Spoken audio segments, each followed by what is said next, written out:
Now, one of the other key issues that's been on everyone's mind there, Sean, is artificial intelligence. It's a key focus for China as Beijing works to really position itself at the forefront of the global race. Just how advanced are its technological capabilities?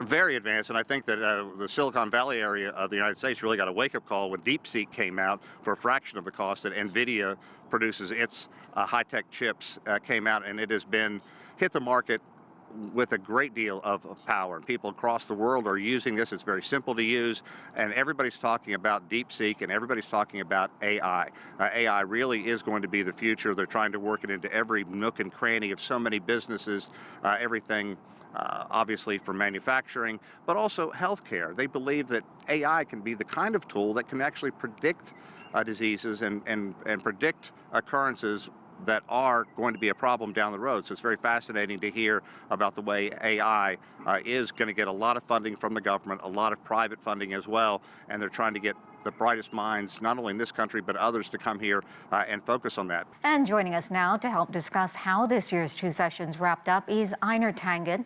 He's a senior fellow at the Taihe Institute and founder of Asia Narratives Substack publication. Einar, always good to have you on.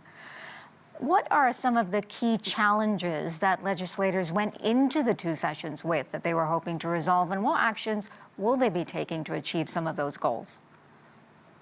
Well, I mean, the direction has been very clear for a long time. The question is how you're going to do it. Now, these reports don't lay out the specifics. That will come later, but they wanted to see where the policy direction was, especially fiscal and monetary policy, what areas the government was going to target and with how much money.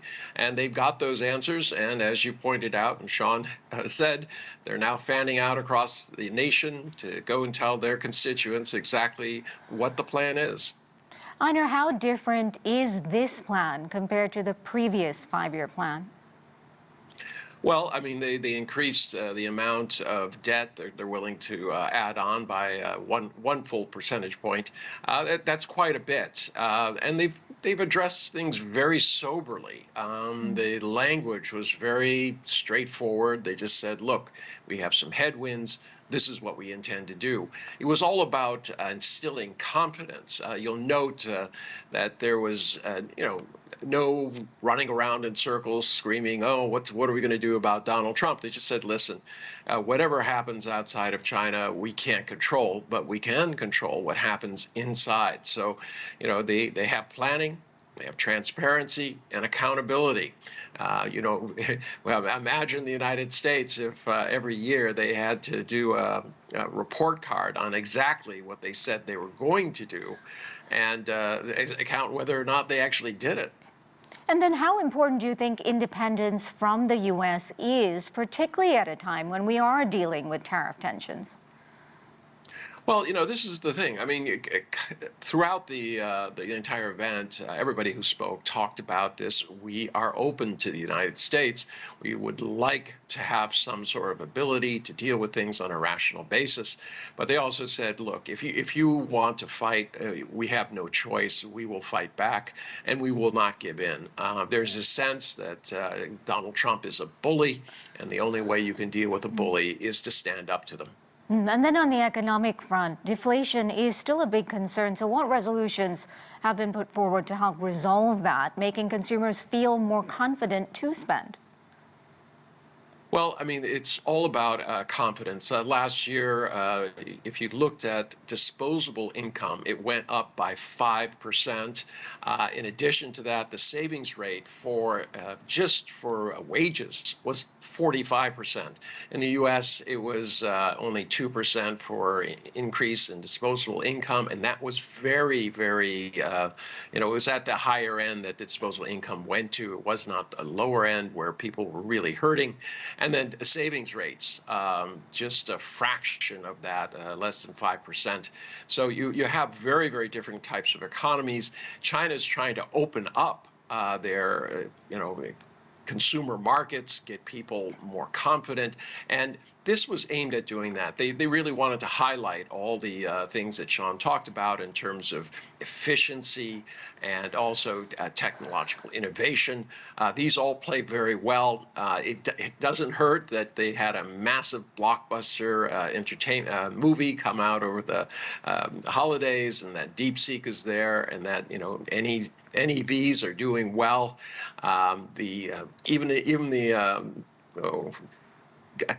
video game segment, Black something Wukong has done a blockbuster job. So there's a real sense that things have changed, that China is stable, and that it can go forward. And that's key to unlocking the money that's being held by very nervous Chinese citizens. And then you did talk about opening up. So more broadly, what should international businesses and investors take away from this year's two sessions in that regard? China's open for business. Actually, what you see is they're going closer and closer to the TPP, or the TCTP, as it's called now.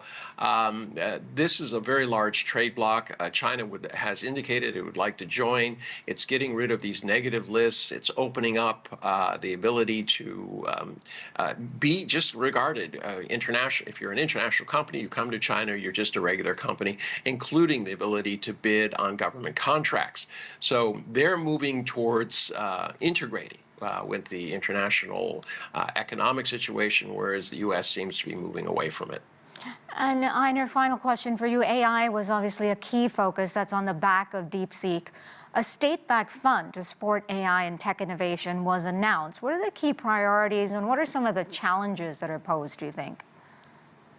Well, I mean, fostering, it's fine. You have to do the basic science, and then after that, you have to apply it out there. So there is a need to unlock this innovation, and a lot of that goes to these small, medium-sized business entities. There's 70% of all the new ideas that come into China, and a lot of these funds are, how do we access and leverage what we have out there.